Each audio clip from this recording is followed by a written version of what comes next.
you for coming. On behalf of the Diversity Research Center here at the Dana Library and the Institute on Ethnicity, Culture, and the Modern Experience, we want to thank you for coming to our program, and we are so excited to bring Ms. Ryan here today. We strive here to bring the best intellectual life, matters of great civic importance, and make it accessible to both the academic community and to the community at large. So I would like to bring Assistant Chancellor and Director of the Dana Library, Mr. Mark Winston, here to introduce Ms. April Ryan.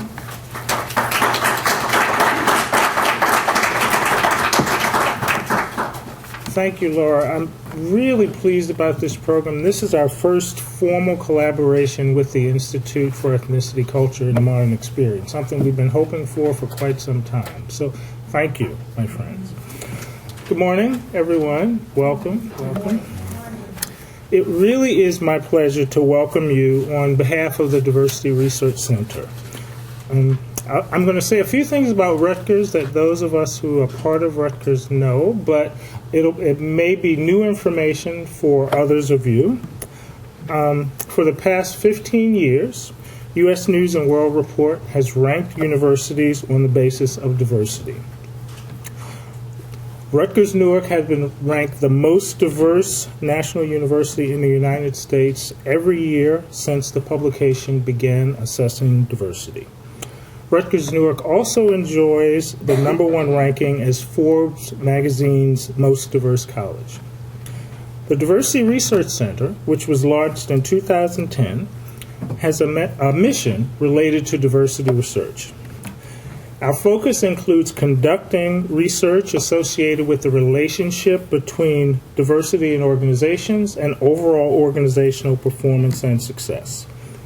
Also conducting institutional research related to academic preparation and student learning in the university setting, conducting and supporting diversity research among the more than 120,000 libraries in the U.S., and promoting the dissemination of diversity research.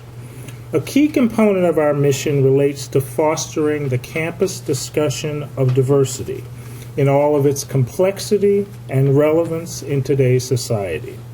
Furthering the conversation of diversity in the public realm could not be more important.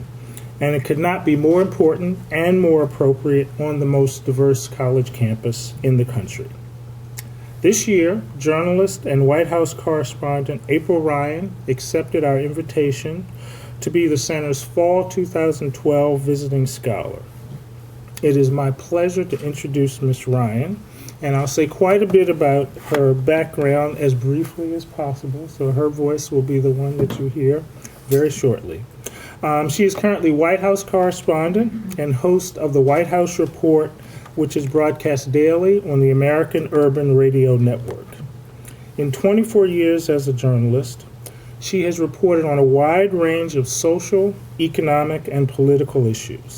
She has become renowned for her interviews of Presidents Barack Obama, George W. Bush, and Bill Clinton, and other top Washington political figures, including former vice presidential candidates John Kerry and Al Gore, presidential and vice presidential candidates, as well as Michelle Obama, Hillary Clinton, and Laura Bush.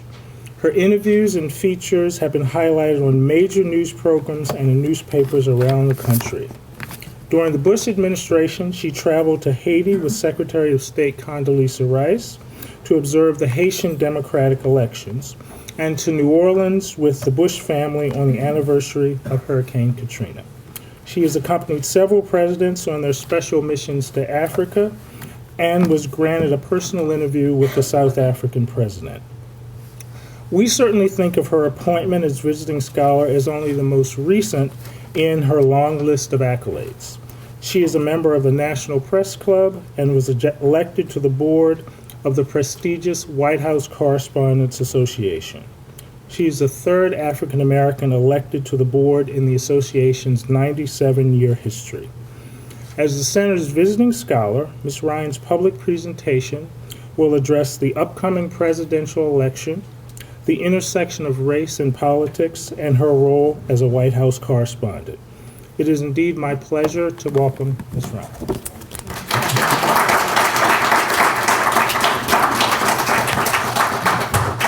Thank you so much, Dr. Winston. I am indeed pleased and honored this morning to stand before you. I may have to sit a little bit, but I hope you don't mind. But we have a lot to talk about.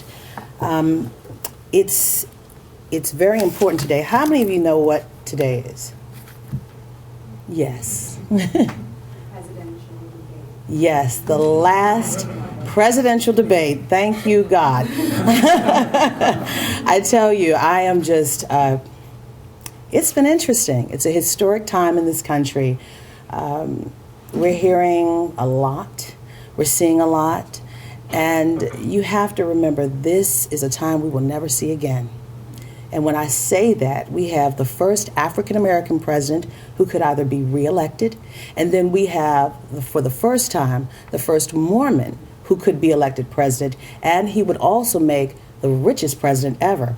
Now, officially, quote unquote, his standing at the bank is $190 million.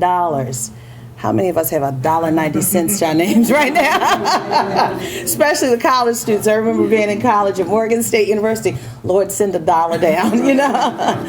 But I'm so honored, and Dr. Winston, thank you so much. Dr. Winston and I have been talking about our childhood back in Baltimore, Maryland, way down the road, down 95. It wasn't The Wire or Homicide. It was a decent version. But I bring you greetings this morning from American Urban Radio Networks, where I have served as the White House Correspondent and Washington Bureau Chief for the past 15 years. It'll be 16 years, January 13th, I believe. And it's indeed an honor again to be recognized as a visiting scholar at this wonderful university, Rutgers-Newark, the John Cotton Dana Library's Diversity Research Center, and I am particularly pleased.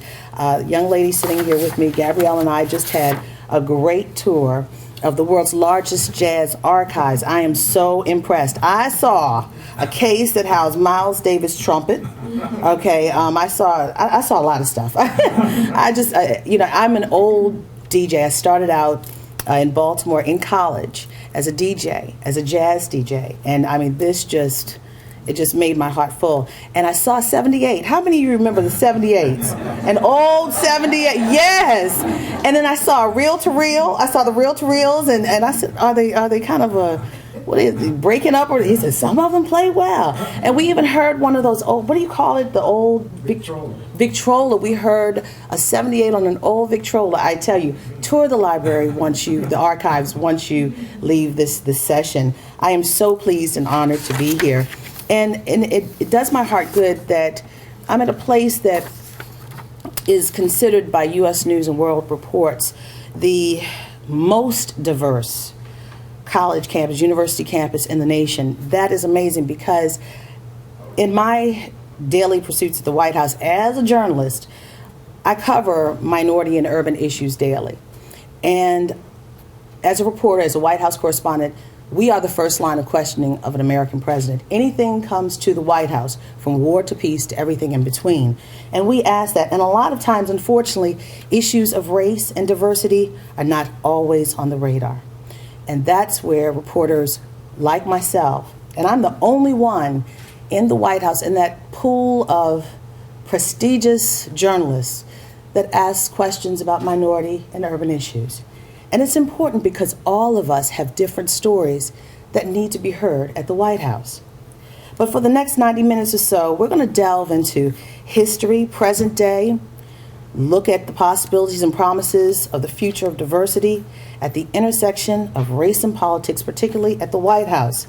Now, during this conversation, because I believe in interactive conversation, I'll bring you inside of some of my conversations with some of my friends who are those making history on the subject of politics and race, to include people like Mary Frances Berry, the former head of the U.S. Commission on Civil Rights, White House historian, so many people. I want to bring you into those discussions. But for the past 15 years, I have been uniquely perched within the White House. My seat is now smack dab in the middle on the third row. And actually, you can see me now on the cameras, but smack dab in the middle of the third row. And the president cannot ignore me because I'm waving my hand, Mr. President, Mr. President. But he may ignore me, but whatever. But either way, I have a firsthand view of race and politics at the White House. I've covered 2 Democratic presidents and 1 Republican president. The first president I covered was William Jefferson Clinton. The second president, George W. Bush, Republican president. And the third, the historic presidency of Barack Hussein Obama. I've watched them face various issues, all politics, mostly. I've watched them deal with issues of race and diversity, some politically generated, some just evolved. But it's ironic, again, that we meet today on the day of the last presidential debate as we convene just 15 days before the November 6th historic presidential election, where we will either re-elect the first black president, as I said, or the nation will see a new president, the 45th president of the United States, the first Mormon. And that's diverse. That's diversity. And he would also be the richest president if he is elected.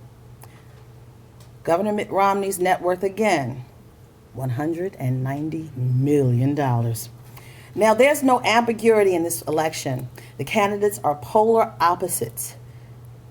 In the matter of hours, we'll hear the president and his opposer go back and forth. It begins at 9 o'clock tonight. I hope you watch. They will spar verbally on issues of foreign policy.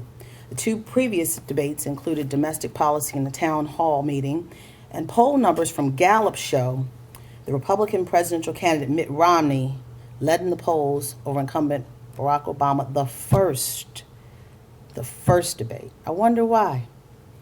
President Obama didn't show up. And I'm going to tell you, one thing that I love polls and stats. And we have some stats right here. One poll that I check daily is Gallup. And I'm going to take you to, let me see. I'm going to take you over here. Let me see if you can see this. Okay. I love this side right here. Obama approval, 49%. Obama disapproval, 45%. If you want to find out daily where your president is or your candidate is, you go to Gallup or go to Real Clear Politics.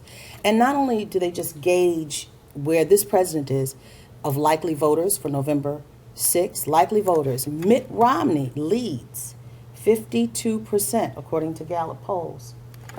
President Barack Obama, 45%. Romney's up 1 point. Payroll to population, underemployed, unemployed. Now, how many of you know what underemployed means? I'm employed, but I need some more money. That's a lot of us. And that's an issue. Unemployed, 7.4%. The issue issue in this country right now is the economy and jobs, money. And then you keep going down. I love this. Economic confidence, minus 16.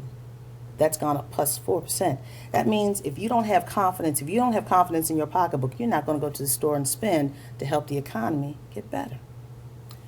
So then you have, I love this one. How many people are thriving? 51%. How many people are struggling? 45%. How many people are suffering? 4%. This is the one I really love. Happiness. That comes into happiness. I see so many smiling faces here. Are you happy? You know, that plays into how you voted the polls. 48%. That's plus 5%. And are you stressed out? I am. Always. Tonight, I'm going to be working until about 3 o'clock in the morning. So with the debate, I'm stressed. So 10% of us are stressed. So that's one gauge. And then we have Real Clear Politics. I love them. Let me see. Let's go to, they have an Insta poll. Here we go. And you can see right here. You can see here the poll numbers. And you can see, all right, it depends. And the polls are all over the place right now. And I'm going to tell you, yesterday I watched the Sunday shows. How many of you watch Sunday shows? It's very important. Very important. NBC News, Wall Street Journal poll showed on Meet the Press that the president and Mitt Romney are in a dead heat, 47-47. Chuck Todd, the NBC senior White House correspondent, said that it's not good for an incumbent president to be in a dead heat with his rival. But for the challenger, it's great. Mitt Romney is doing well. Now, David Axelrod spoke to me early on in the presidential campaign, and I remember talking to him on the street, walking out from the wrought iron gates on Pennsylvania Avenue, and it was right after Osama bin Laden had been killed. And I said, wow, you've got a really big win. You may win the presidency. He said, no. He said, don't take that for granted. He said, because we've got a long way to go, and it's going to be a tight race. And he hearkened Gore v. Bush. It could go down to the wire like that. We may not have a president again the night of the election, November 7th. I keep saying, I want November 7th to be here. But we may not have a president on November 7th because it's going to be that close. Florida was what was the linchpin in the 2000 election. It was 537 votes. Just 537 votes. 537 votes. And I'm going to tell you how it really boils down to local district elections. Kwesi Nfume, the former head of the NAACP, former congressman in Maryland, former Maryland-Baltimore congressman, when he was running for city council, he won by 3 votes. 3 votes. It is that crucial, 3 votes. Now, currently, inside the Beltway, everybody's trying to do this count for the magic number, 270. Remember that number, 270. What's that number? Y'all are smart. Yes, the Electoral College. Now here we go. Now you see right here, the general election, the stats from different places, who has who where.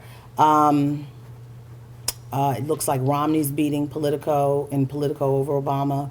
It's tied, the NBC News poll. Rasmussen tracking, Romney's beating. Gallup has Romney beating. The IBD, they have Romney losing to President Obama right now. And the Hartford Current, 45 to 48, Romney's losing. Now let's go back. I'm going to show you. Now I'm not going to do the calculations. I'm not going to do the magic board. But we have our little magic board here. I'm going to be your Vanna White with the states. Currently, President Obama, if the election were to be held today, has 201 electoral votes. Mitt Romney has 206. For an incumbent president, this is his race to win or lose. The tides have turned. History says that if President Obama wins this state, Ohio, he will be president. That state is still shaded gray, meaning it's a toss-up. But, you know, history has changed so much. Things have changed. I don't know necessarily if the old calculations, will work today. We have so many different variables. So he does have California. I mean, you see all the red in the middle. And as a kid, I used to say, how can somebody have all of this red and it's not that much blue and still win? It's because they're strategic in going after what states give them the calculation to that 270. So, again, every vote counts, but every vote is not certain in this election. But no matter gender, race, religion, people are going to vote. President Obama has a very slim margin. And it's interesting. The women's vote is a big block for any candidate. President Obama, the incumbent president, does not necessarily have the big gain that he thought he would have. But he does have a lock on the Hispanic vote because of immigration issues. He has a lock on the LGBT vote. Gallup polling has found that the LGBT community is now skewing largely Democrat, supporting President Obama. Gallup's landmark study shows that the lesbian, gay, bisexual, and transgender Americans finds that 44% identify as Democrat, 43% identify as independent, and 13% as Republican. But what about that other crucial voting bloc, the black community?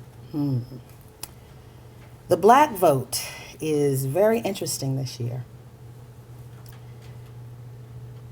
The black vote was very engaged in 2008.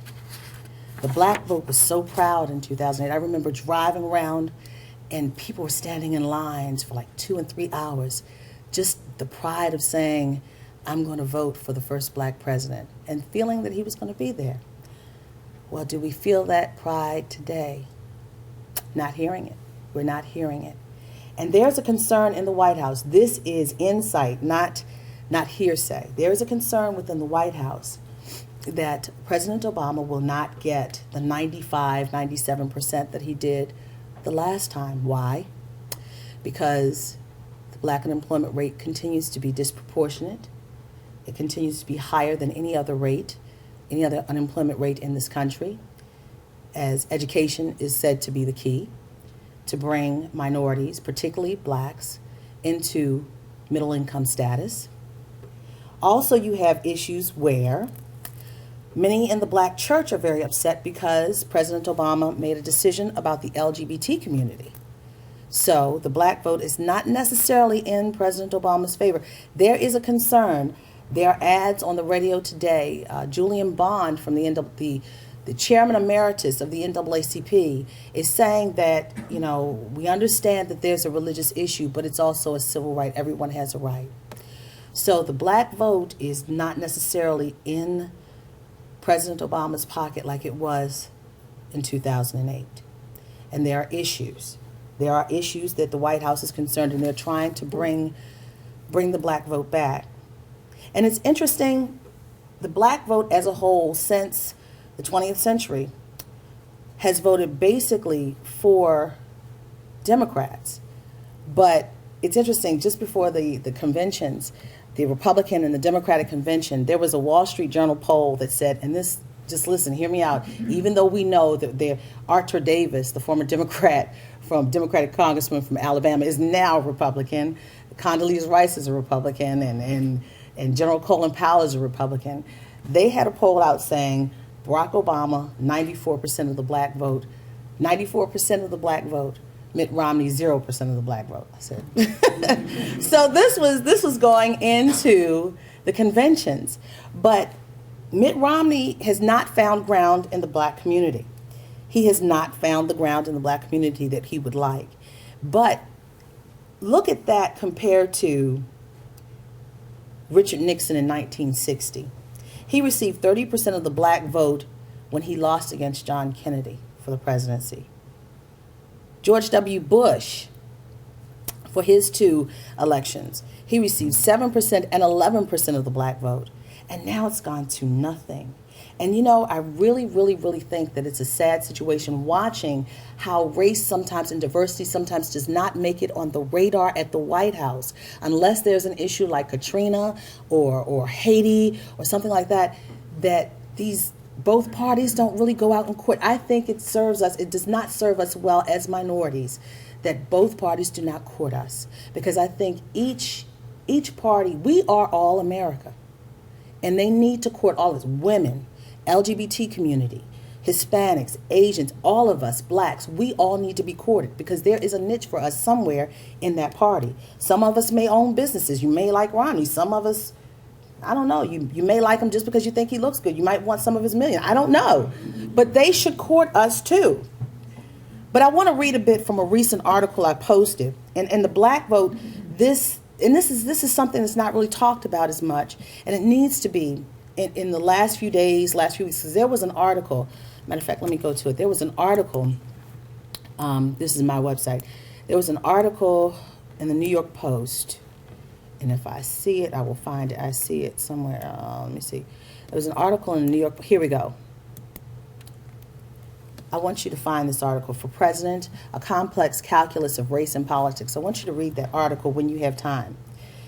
But the black vote is a critical voting bloc for the Democratic Party, but it's not for the Republican Party. There's something lost there.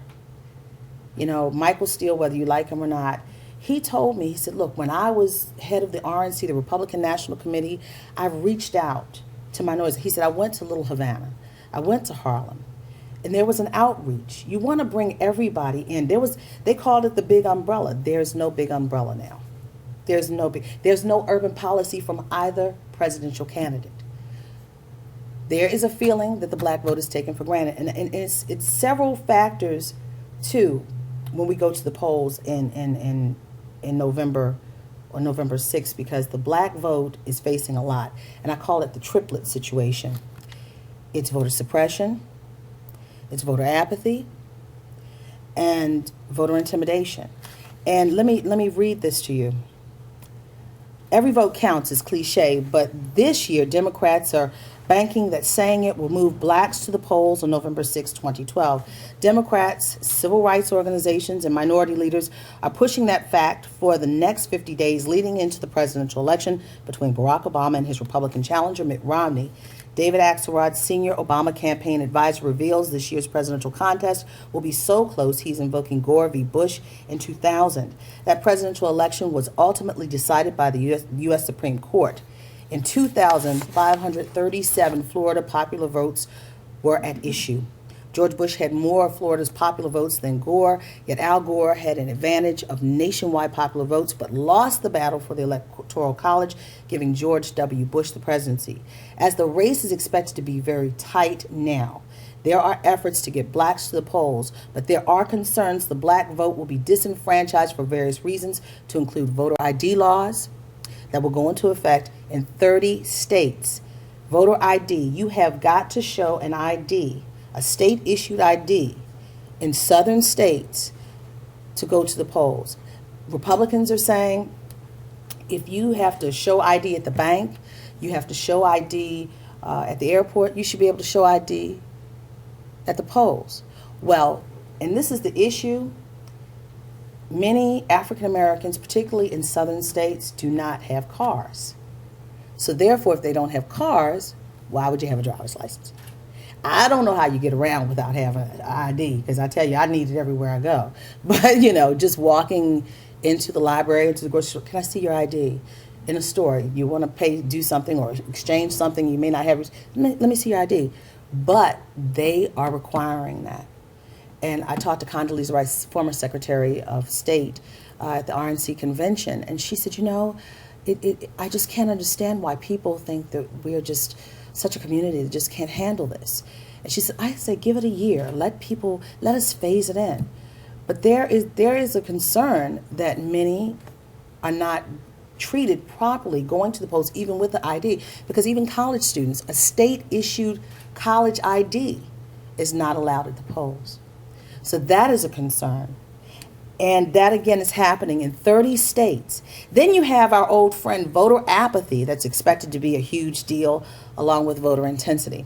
Now, Kathy Cohen, for you college students, I want you to hear this. Kathy Cohen, the political science professor at the University of Chicago, conducted a study for the Black Youth Project, saying they see a move, to suppress the vote for the November 6th election. Cohen's research finds voter suppression is carried out this way.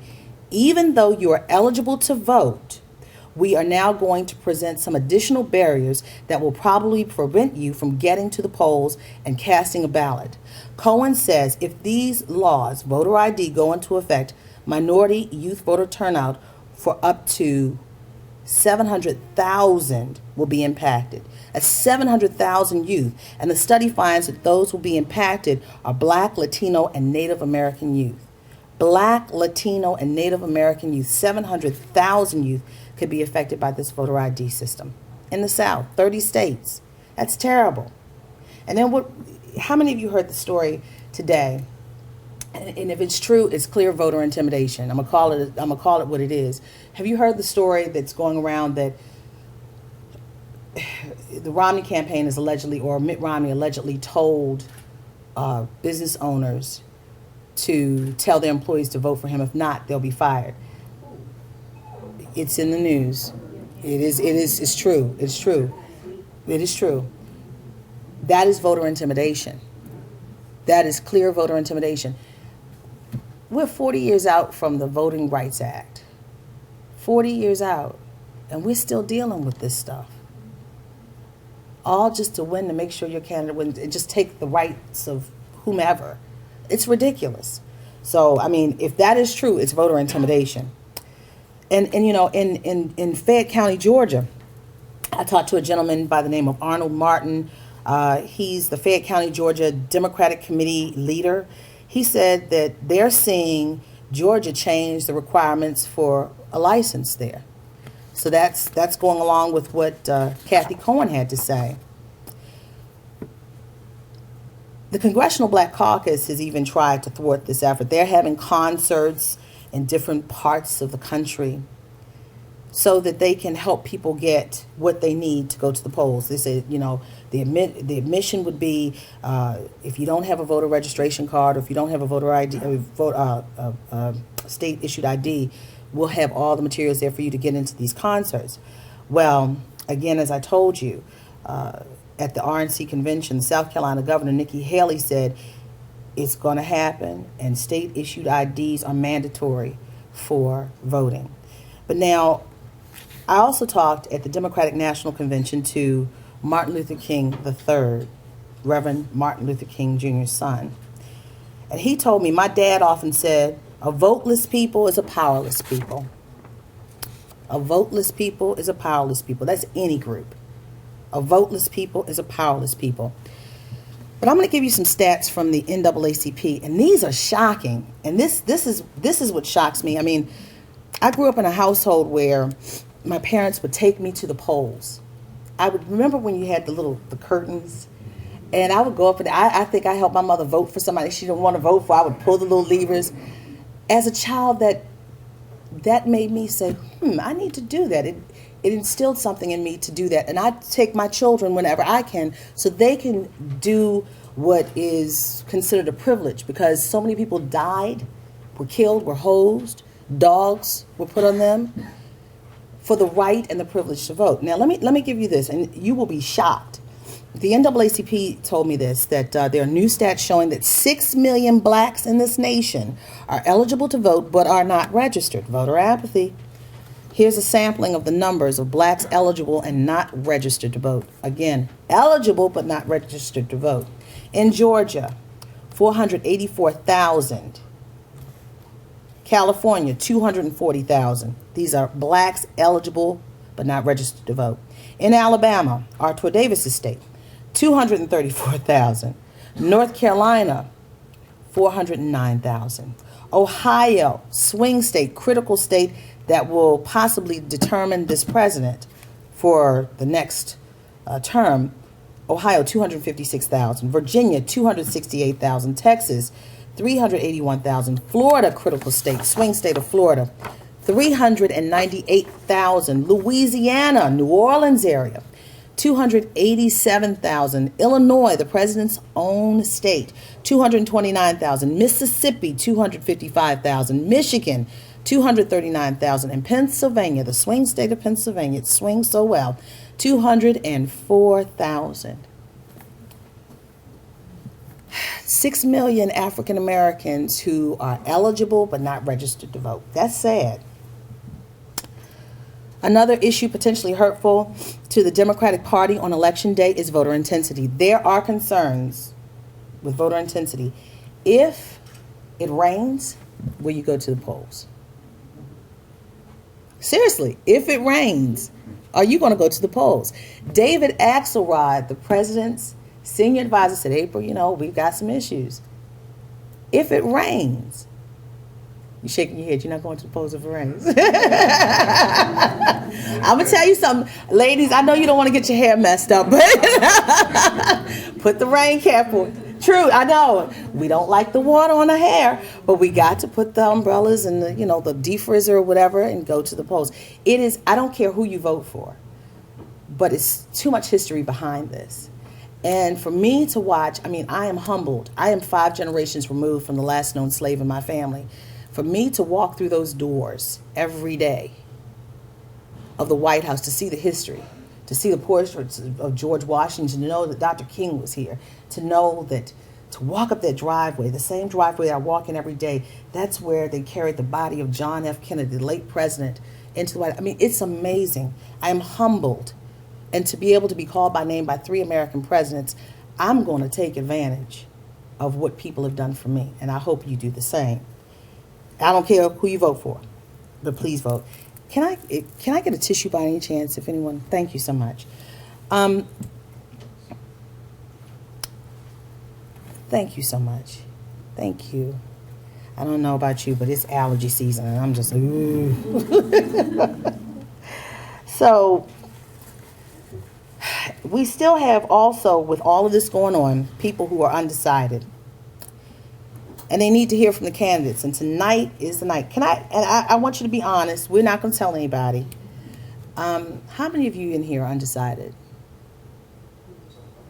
Undecided, are an undecided voter. You've made your mind up? Okay.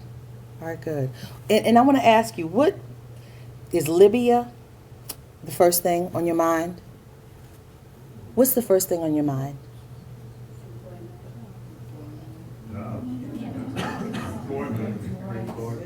Would you say women's rights? Lily Ledbetter, did you like that? All right. Equal pay for equal work. That's right. Women are doing it. That's interesting. So women's rights, you like the issue of women's rights more so than the economy. Wow. And you know what? And that's interesting because politics is personal. It's what affects you. It's a very, very, very, very personal decision. Whatever affects you, that's how you're going to vote at the polls. You know, I've got kids. I'm a mother, single mother of 2 kids.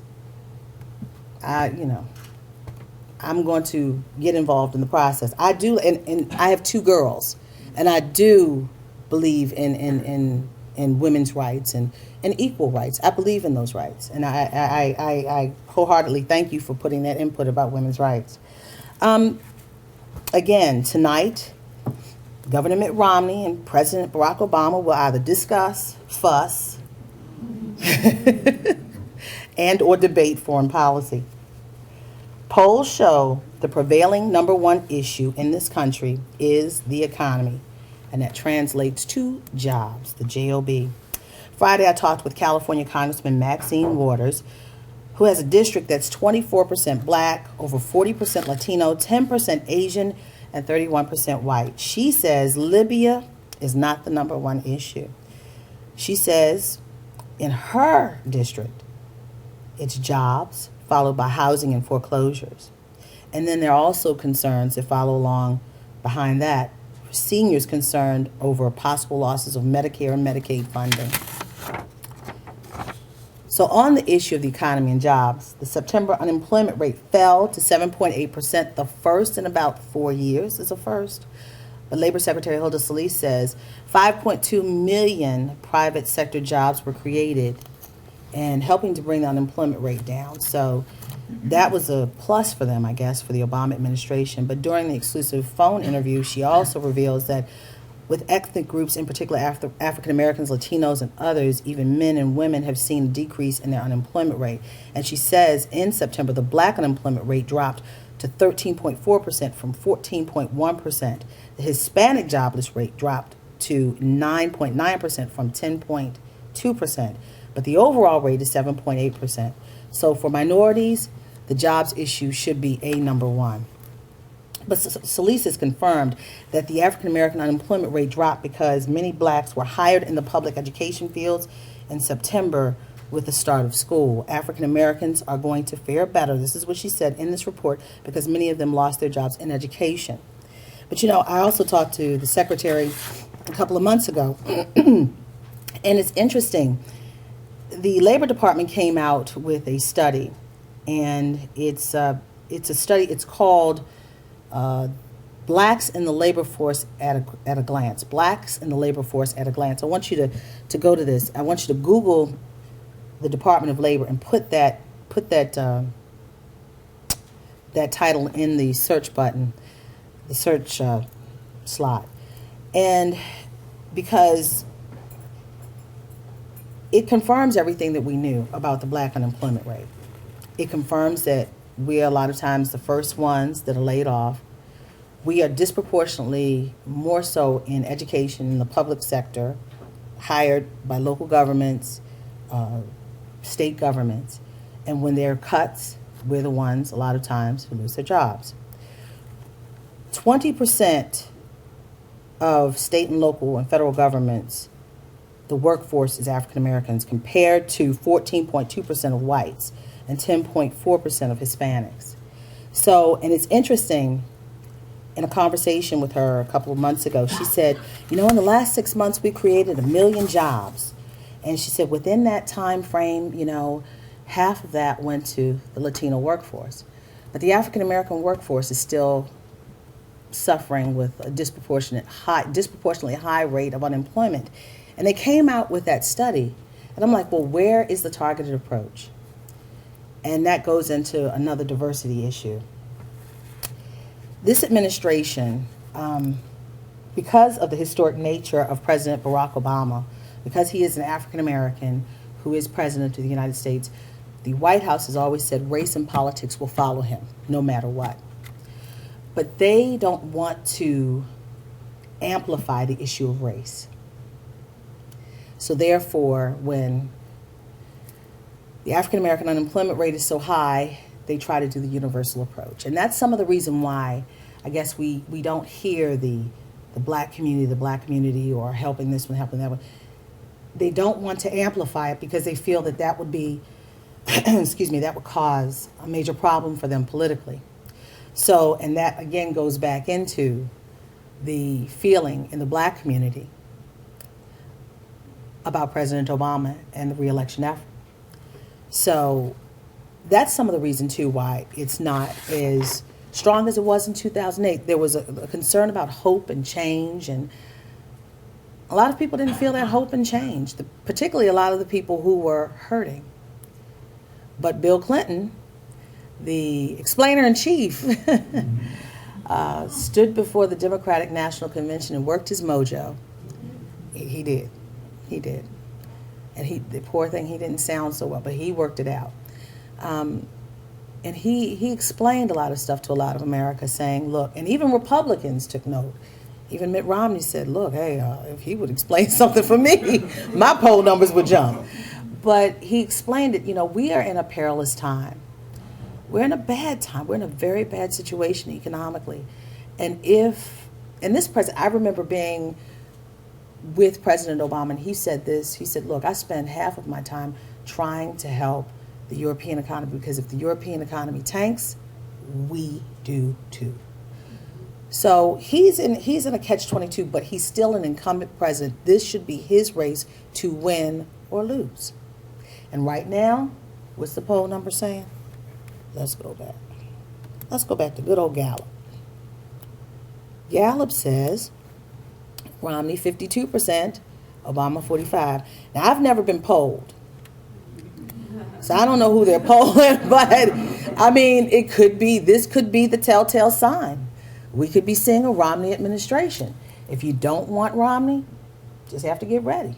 If you don't want Obama, it could be Obama. We don't know. I think we're in such an immediate age of, we have to have so much information. We have to know everything. Things come at our fingertips. And I think sometimes we just throw it out there.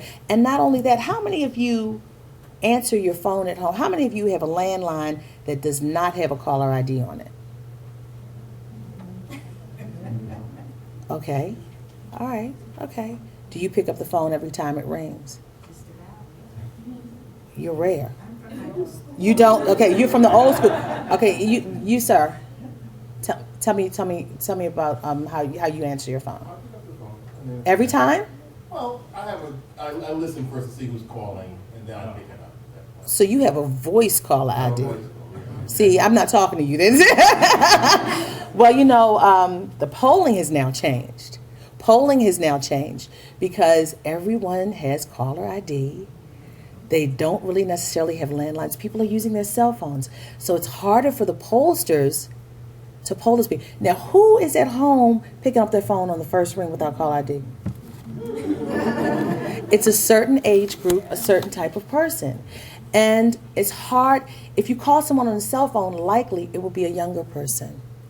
So the pollsters are having a harder time. So I look at these numbers and I say, okay. But I don't know, things have changed so much.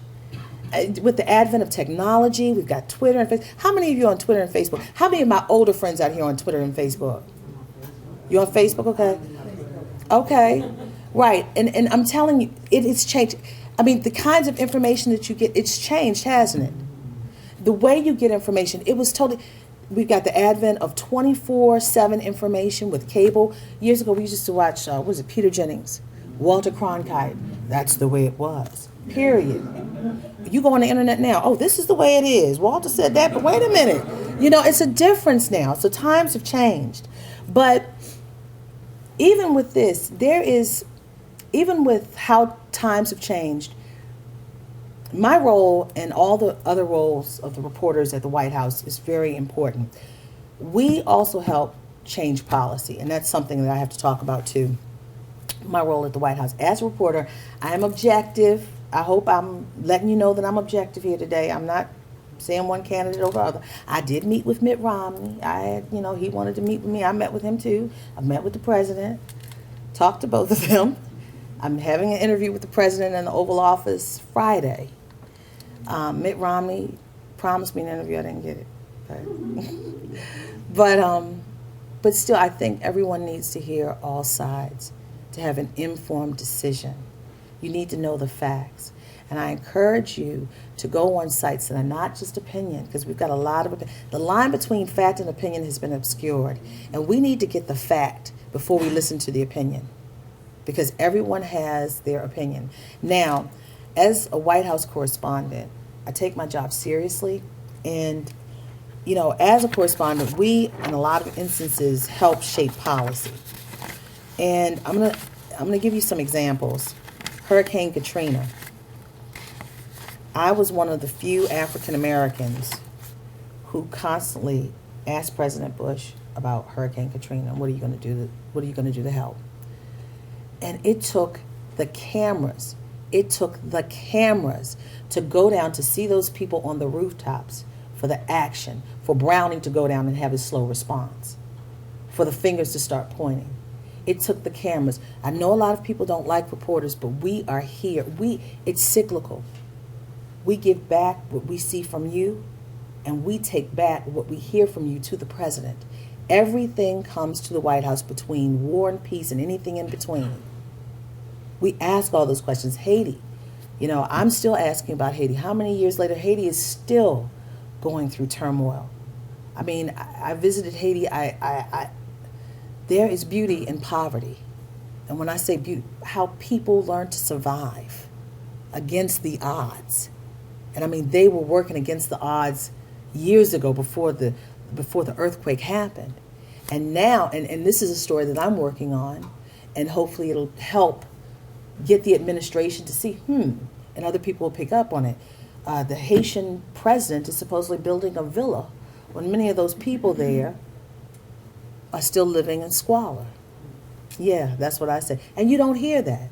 And that's why this is where I'm going to shout out for the black press. We still are there when mainstream talks about it, when the mainstream media talks about it, it's when it's come to a big crescendo. But we're there to keep it going. Also, black farmers. Yeah. The black farmers. 15 years, John Boyd, the head of the National Black Farmers Association, was taking his mule Struggle up and down Pennsylvania Avenue. I'm telling you, he had a tractor and he had a mule called Struggle. He was leading up and down Pennsylvania Avenue, wanting attention. Bill Clinton said, okay, we're going to work this out. And the initial efforts happened. They said, okay, we're going to give you money for discrimination in the farm loan program. Well, it didn't happen. The money did not come. George Bush tried to make it happen. It didn't happen. So, continued to press, and they finally, President Barack Obama awarded them their money. But have they gotten their money yet? Congress approved it. They have not gotten their money yet. I know. Yeah. But we still ask the questions. If we ask the questions, and those questions, a lot of times mainstream media, again, does not pick it up. We help shape policy. Also, the White House Initiative on Race. I came to the White House when Bill Clinton first started talking about healing the racial divide in this country. You remember that? That was a big conversation. And he kept saying it was a heart issue. It was a heart issue. You cannot legislate on issues of the heart. You can't legislate how I feel about you. It's about tolerance. And we learned a lot through that, and we kept pushing the issue. And because we pushed the issue, he wrote a book that he never published. But it became a pamphlet that went to Congress, and all because there was a ghostwriter that was spouting that he wrote the book. But it was a major book on race and how we should heal the racial divide in this country. And there is a racial divide in this country still. It is still a racial divide. There's a racial, there's a gender, there's a sexual, there's all sorts of divides in this country. And it still goes on. And that's the power of the press. We sometimes spotlight it and bring it to the forefront. But again, I think my time is, I've pushed my time, and I think we're going to go to questions, correct?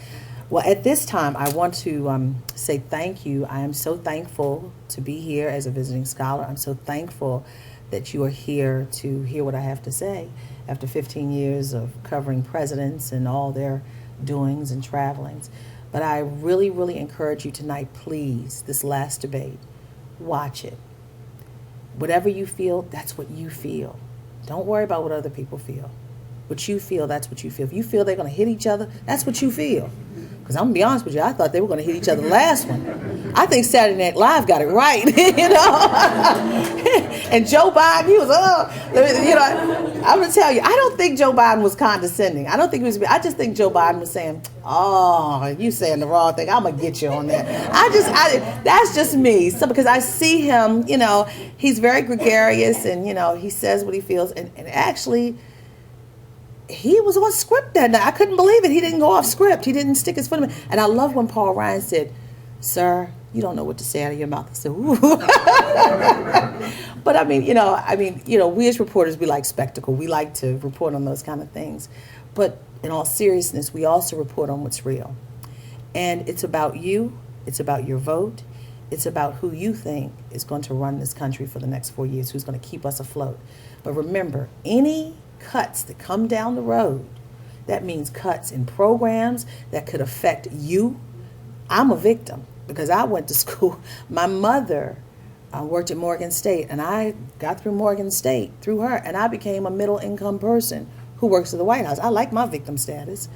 So, but, you know, I did not like that comment, as you can tell. So, but I'm not telling you who I support one way or another. But it's about your vote. It's about who you vote. Don't worry about what your family's saying. Don't worry, you know, I've got family members. I'm African American, as you can see. I've got a lot of family members. Oh, I love Obama. I love Obama. And I got some family members, I'm not voting for Obama. And they're fighting. I've got a family member that went to church talking about, I'm not going to vote for Obama. And they almost crucified him. But that's his prerogative. And each one, if you vote for Mitt Romney, that's your prerogative. If people don't like it. If you vote for Obama, that's your prerogative. But just please be an informed voter and go to the polls and vote. Please. And I thank you. I hope I informed you. And I thank you so much, Dr. Winston, for inviting me. And it's just been indeed a pleasure to be here. And if you have any questions, I would love to answer them. Thank you. Thank you.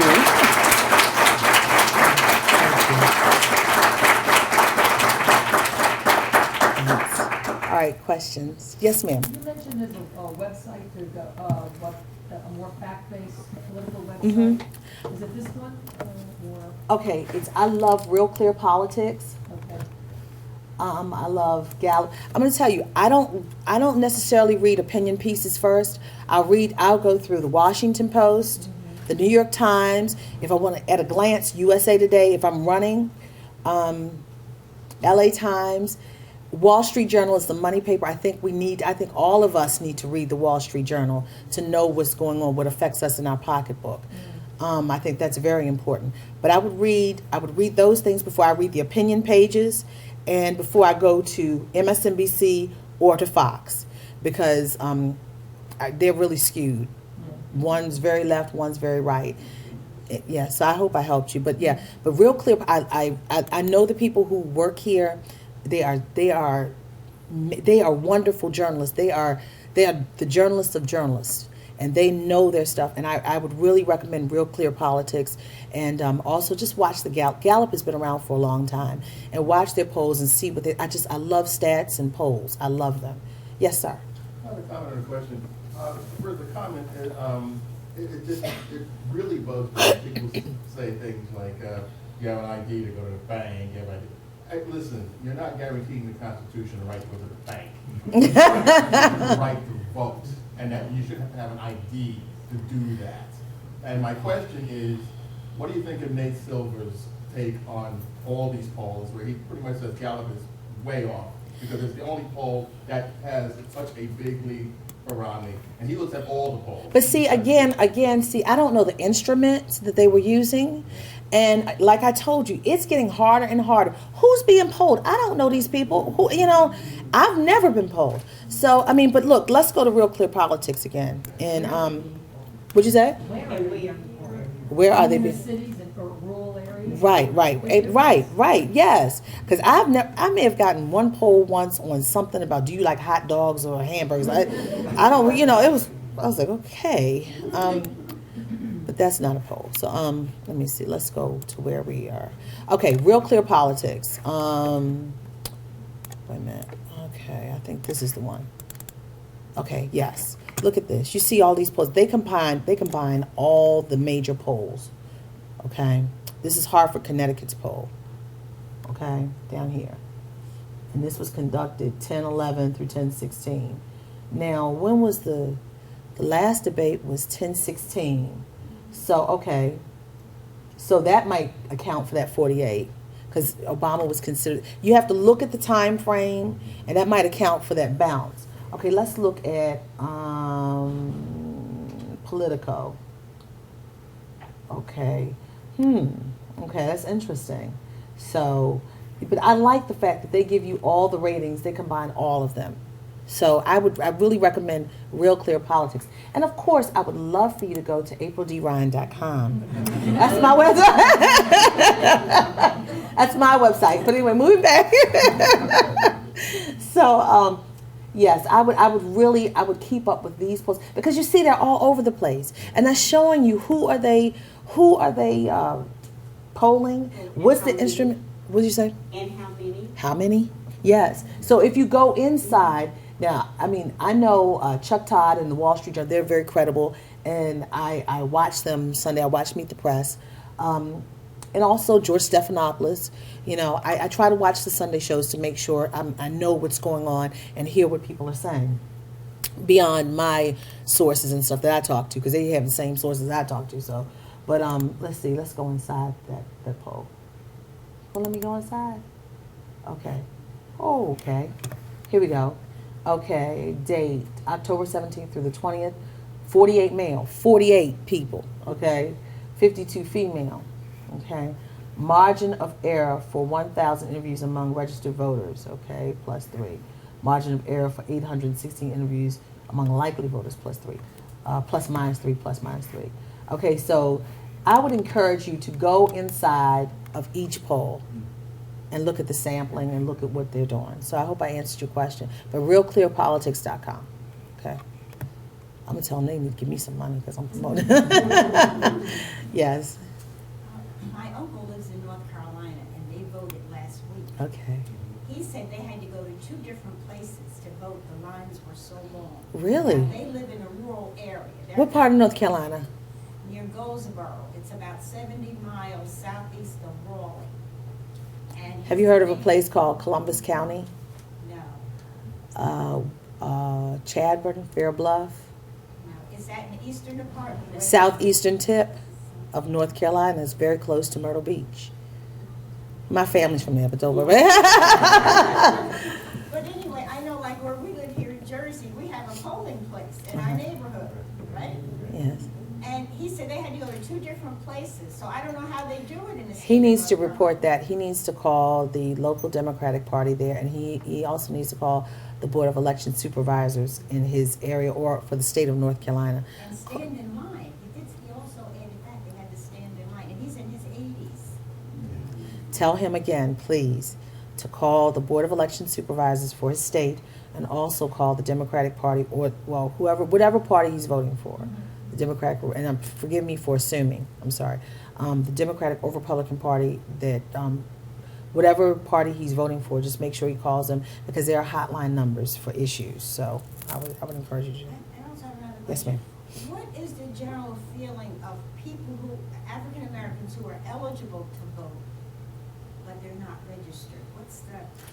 We've always had the issue of voter apathy.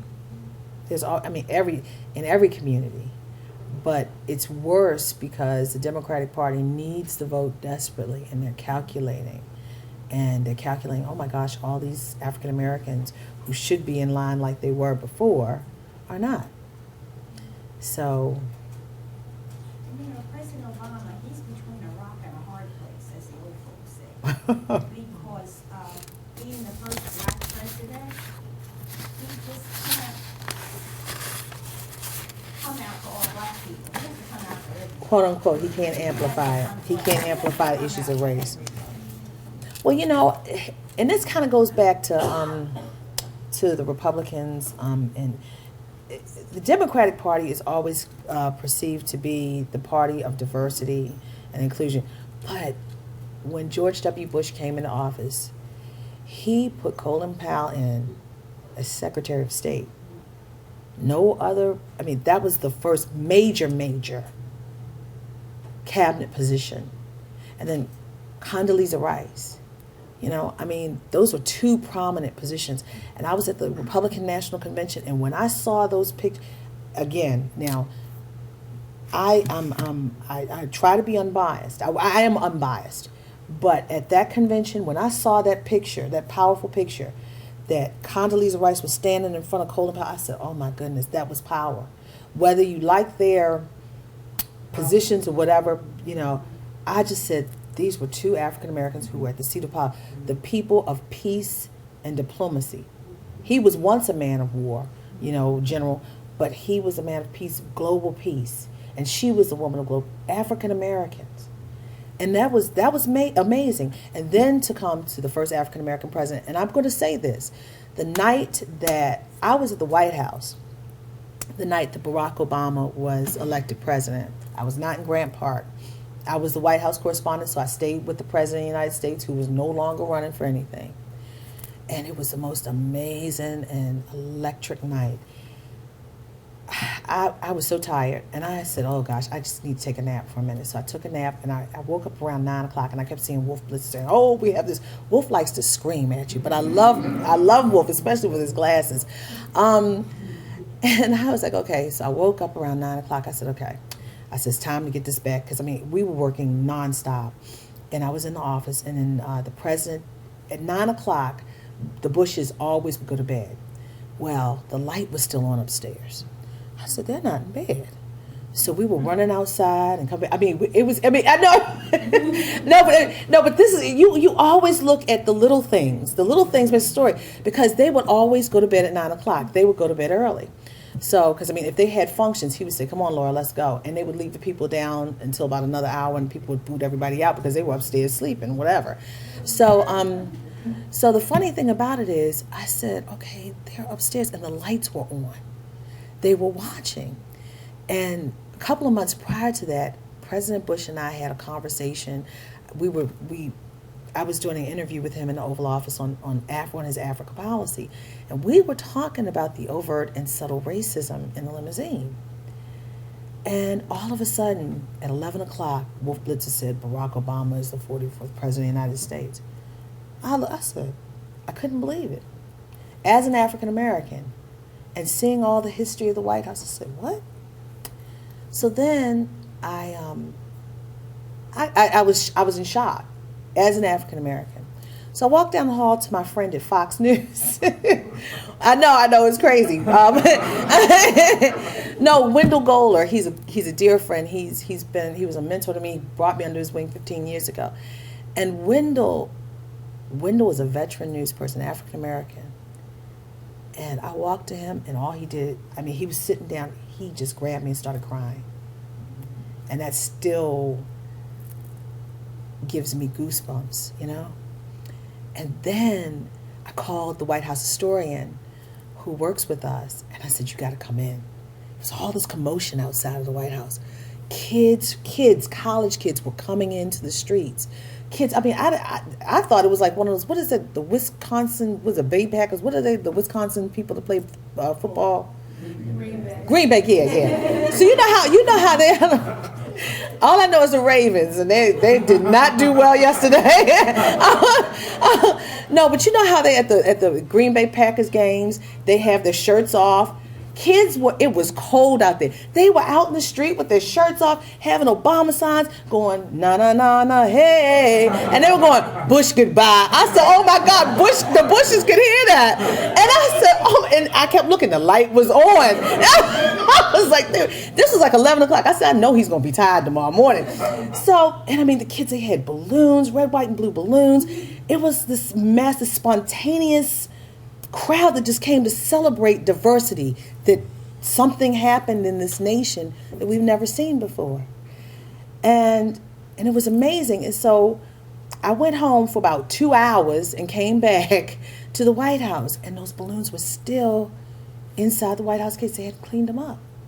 So after that, President Bush was in the Oval Office. He was getting ready to make the statement about the historic change of power that was coming.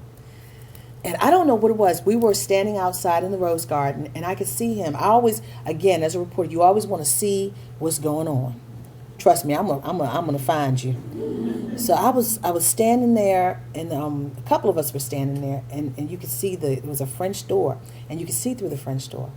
And he was marching around angry, and he was just very demonstrative. I was like, what is going on? And I'm like, and then he looked out, because he knew we were out there, and he looked out the door. And he looked at me, and he went, he didn't raise the roof. I was like, what? and the reporters that saw it, we just fell out laughing. And actually, he was celebrating the diversity. I don't care. President Bush has a lot of negatives. But one thing I can say, I think he did the best that he knew how to do with the people that he had. But I believe he believed in diversity. And I mean, I thank God I've had a great relationship with each president. I may not, and they will tell you, I will say what I have to say to them. But there's a respect, and I've had a good relationship with each of the 3 presidents that I've covered. So, but that was the most amazing thing, to witness that, a Republican president who Kanye West said, Bush doesn't like black people. And then he's going to raise the roof in the Oval Office about Barack Obama becoming the next president. It was a magical night. And I'm so glad that I was at the White House, not at Grant Park. You know, I'm glad I felt that and saw that. So, and to watch them come in. Now, even though they're African Americans, I paused for that moment, but I said I'm still going to hold them accountable. So, yeah. Any other questions? Yes, sir. A question about a dynamic that I think has appeared in the debates between Mr. Romney and the president. Mr. Romney attacks the president for doing nothing for 4 years. In his response, the president targets specific policies of Mr. Romney, but he never attacks the Republican Party. Even though the Republican Party, from the start of the Obama administration, has been dedicated to its failure and tried to obstruct it almost relentlessly across the board. But the president never attacks the Republican Party as a party. I'm sort of stumped by this in some ways, because it explains a lot of the course of the president's term in office. And I'm wondering why you think he doesn't do that in debates. It's strategic, because he does not want to appear as the attack dog. He doesn't want to be, quote unquote, the angry black man. But guess what? It's not work. They've got to find, and this is the last debate, they've got to find their middle ground. And I think tonight, I mean, his strength is foreign policy, and it is his weakness with the Libya situation right now. But at the same time, he's attacking Romney's policies, not necessarily the Republican Party, because Romney was he was a leader of a state. He was not necessarily a national leader at the time. Obama says he based Obamacare's, the Affordable Health Care Act, the real name, on the Romney plan. I don't know what his advisors are doing, but I think what he's trying to do is not necessarily attack the party, but attack his policy. Because there are a lot of things. The abortion issue, Romney's flip-flopped on. The 47%. the Libya. There's so many other things that have, and that's why he's trying to attack that. He doesn't want to spread it out. And plus, if he does, the money that they're pouring in, that's going up against him right now, I think it would be worse. And he's got to walk a fine line. I mean, for instance, I was shocked at the NRA. I was shocked when the woman stood up at the town hall debate and talked about the gun issue, because you noticed that was missing at the first domestic policy debate. And I said, oh boy, Mitt Romney was dancing all around it. And I said, he's doing that because he does not want to offend the NRA. And Obama had to watch how he talked about the NRA, because the NRA is a powerful lobby. And that money that they could pour into ads against him, you've got to be careful with how you, and that's the line he has to walk. So that's why it's Romney, not necessarily the party. And they've walked away from their past Republican presidents. So it's not even, they're not even allowing you to use him. They're saying, you know, he's put himself there. So what Bush did is not even an issue, so, for them, so. Yes, sir. Yeah, just kind of a light question. Yes. Yeah, I noticed that there has been a lot of media attention paid to the comment about PBS and Big Bird and that sort of thing. Is that an issue that journalists are taking seriously? I learned That is a serious, that's a, yeah. Well, I learned this weekend that there's going to be a million puppet march in Washington. Let me say this. Let me say this. Okay, let me tell you something. I like Mitt Romney because he does, and there's no ambiguity at all with him, because he went to the NAACP and said, I'm going to repeal Obamacare. Bam, this is how it is, and whether you like it or not. He will get up in your face. He told Jim Neal, look, I like you, but you're going to lose your job. You know, I was like, and then he said, and Big Bird, I like Big Bird too, but you know, but the Big Bird issue is real because PBS has so much to offer, particularly Sesame Street. There are a lot of, I grew up on Sesame Street, but I did not realize the value of Sesame Street until I became a parent. You know, there's a song called Rubber Duck. Rubber Duck, it's like it's a calypso kind of rubber duck. And that taught my daughter, I was like, come on, let's do the rubber duck. You know, it taught her about, let's wash up. The ABC, some kids learn their ABCs and their 1, 2, 3s. You know, I remember when Kermit the Frog was talking about it's not easy being green, how you're different. You know, Stevie Wonder sang with Grover, very superstitious. You know, this Sesame Street, there are a lot of kids in this country. There's an education gap in this country. And there have been studies that show that many minority kids need special support for their educational needs. And some kids don't learn through traditional avenues. A puppet, any kind of way, sometimes that is the stimulation a child needs. Now, I know Sesame Street is its own entity too, because they have Sesame Street on Ice and Sesame Street this. They even have Sesame Place in Philadelphia, you know. So I'm sure if Governor Romney wants to cut, they'll probably just go back in and retrench because they make money. And I don't know if they make more money than Dora does, but I mean, they are Dora the Explorer. I mean, I need to come up with a car. I actually did think about a cartoon, but it's a real issue because it's an educational tool. Even the First Lady went on Sesame Street. So it's an educational tool, and there are children who really don't learn in traditional ways. And there are studies that show that minority children, particularly African Americans, need special support. What do you call it? Language. It's a language, speech. Some kind of. It's a language issue. It's a deciphering, learning. Yes. So thank you. And then if PBS goes, then the National Endowment for the Arts, Well, that's the bigger for the question. humanities will go. We have That's some. the bigger issue. Yeah. Is it's not just Sesame Yeah. Street. It's public radio, public television. They have great programming. Public transportation. Yeah. That means- No, but she's right. You know, This is all gonna go down. Mitt Romney wants, now listen to this, Mitt Romney wants to cut funding to Amtrak. And I'm saying, and I've raised my eyebrows about Amtrak to him, and that's the truth. Amtrak, now remember, and the reason why I'm not worried about I caught the train in this morning. I think it's a lovely system. But you have to remember what happened in the Tube in London, what happened in Madrid. Right now you've got to be careful with cutting certain things because Amtrak, we are still an open society and you don't know, and you've got to be careful. And right now Amtrak does not have metal or organic detection units on the system. They're saying they don't have money now. So I am very concerned about that just for passenger safety. So that's something I'm like, I don't know. There were two lovely ladies that had questions. I'm going to go to her first and I'm going to come to you. Okay, ma'am? Thank you. Yes, ma'am. Separating yourself from your peer correspondent, because you're a single parent. Did your response, how do you feel about the question about single parent and at the debate, Romney's response? Refresh my memory. It was in response to the gun control issue. Oh, yeah. How we need to go back to families and stuff, yeah.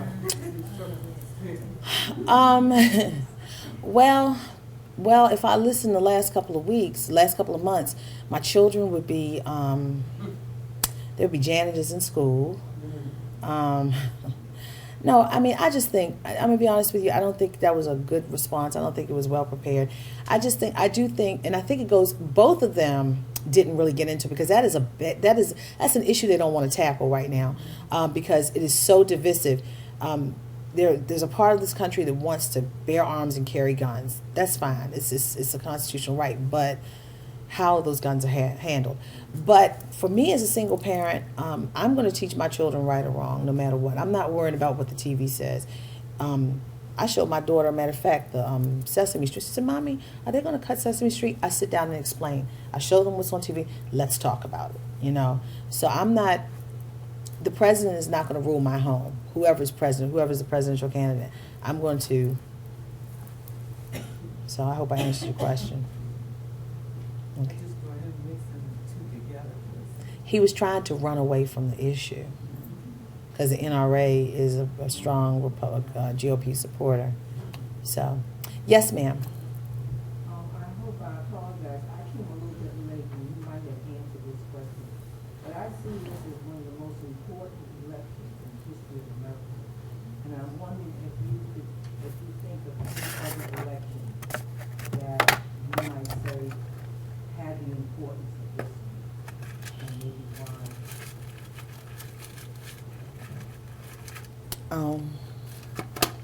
Or maybe you didn't. Maybe you might want to answer why this might be one of the most important elections. Well, this, just what we're talking about. It's beyond the history of a Mormon, possibly the first Mormon president, possibly the first richest president ever that we've seen, or the re-election of a black president. We as a nation are trying to tread water. We are struggling economically. And on the table for both are cuts. And I didn't get into the cuts as much as I should have, but I'm going to get into them now.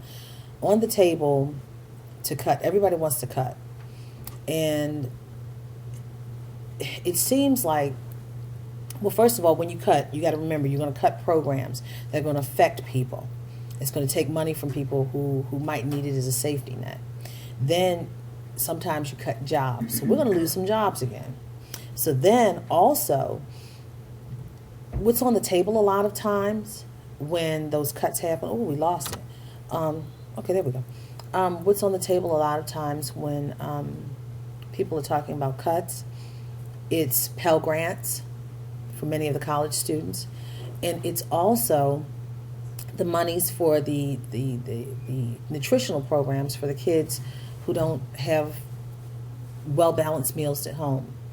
So we've got to look at which candidate has the best plan, the best package of cuts that won't affect what affects you.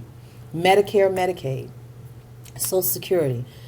You know, there's one plan, the Romney-Ryan plan, they say, oh, we'll fund it until this, but actually it's going to, supposedly the money's going to run out sooner than it's supposed to. Things that they want to do goes into effect. And that, a lot of seniors are very upset about that. You know, and then President Obama wants to cut money. He wants to do a lot of cuts to the national defense system. He wants to go into the the Pentagon or the Department of Defense and make cuts. And I talked to a retired general not long ago, and he said the cuts won't hurt too much. But we are in the midst of a lot of world issues, and putting boots on the ground right now is not financially expedient. It's not emotionally expedient. And we're just weary. We're weary of war. So we have to look at both sides. We are, and you're right, this is a critical time period. Because if any world economy collapses, we're with them. We're all holding one another up. And we just have to look at the candidate that best supports us and our needs. I'm not saying which one, but we are in a crucial time. And we are climbing out of recession. But if we don't climb out, we could go into a depression easily. We could really go into a depression. And the unemployment numbers, they don't take into account those people. Because there are a lot of people unemployed. I know a lot of people have been unemployed for years. Not underemployed, unemployed. And there's so many people who have left the unemployment rolls, who don't get the benefits anymore, and they're still unemployed. There's so many people in this nation who don't have money. So this is a critical time. This is a very critical, this is a decision-making time. It's a historic time. I hope I answered your question. I did or didn't? I should have stuck with the first. Thank you. You're welcome. Wait, hold on. Is there somebody else that had a question? Somebody had their hand up. I'm sorry. Just a statement. Oh, okay. Once the election is over and things seem to calm down, can you as a journalist look into the Eugenics Board in the state of North Carolina, where they sterilized over 7,000 people because of their mental deficiencies? They were forced into sterilization. Is that a new story that's coming around again? Because my network might do that. And I'll see. Let me see. Because are you looking for an apology from the government? Well, the state of North Carolina stated that the some of the victims are still alive, and or the children of the victims would receive $50,000, and they voted against it. I'm gonna look that up. I'm gonna look that up, and I'm gonna look that up. Okay. Okay, ma'am, I real read quick. that just not too long ago. I think I saw something about that this week, Yeah. actually. The jobs going overseas, that's another thing. And that's foreign policy. They may talk about that tonight. Tonight, yeah. And this summer, I bought 2 different blouses in 2 different stores that said, "Made in the USA." And I said, yeah, because for years, I mean, everything is made somewhere else. But actually, this summer, I bought one in Sears, said "Made in the USA," and one in another store, Golden Water Creek, and it said "Made in the USA." And I said, well, hallelujah. But one other thing, when you talk about the black farmers, there's a book that was published last year, I think, by Shirley Sherrod. Oh, I love it. A black woman who lost her job. And that's a whole That's nother. a book everybody should read. Even, I'm an old, well, I grew up on a farm, so I know a lot about farming. But even if you're not, read the book. It is such a wonderful book. I'm glad you brought that up, Mrs. Sherrod. She was railroaded. She was totally done wrong. Yes. And it was NAACP's fault and the White House's fault, as well as the Department of Agriculture. And reporters jumped on it. Yeah.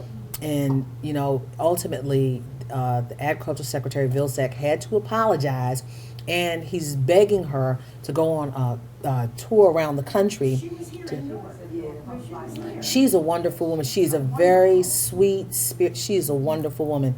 And reporters helped. And I'm telling you, you guys may not like reporters, but I'm telling you, if you got a reporter worth their salt, they're going to work the story out and make sure it happens. I mean, I hear it all the time. All reporters, you know, it's particularly when the president has a group of people in the Rose Garden or something, and somebody might shout something. Everybody go, "Oh, that's a report." I'm like, "Oh, we're the ones that you listen to all the time." So you know, but just thank you so much. Go to AprilDRyan.com. I would love to hear from you. Thank you so much for having me. And vote. Watch tonight and vote. Thank you. Let me thank our speaker before you go. She's great, right? Yeah. And to be so close to the seat of power, this is just, I just love this. So, and having the conversation about diversity on a college campus, this college campus is so critical. And having you here that's to so lead this sweet. conversation, Thank so you. valuable for all of us. So thank you for being here. Thank you for Thank having you me. very much. Yes, I'm sure there will be those who want to speak to you before you go. So she will be here for a few minutes afterwards. And thank you for being here, and to our co-sponsors, the Institute. Thank you, thank you, thank you, thank you, thank you, thank you.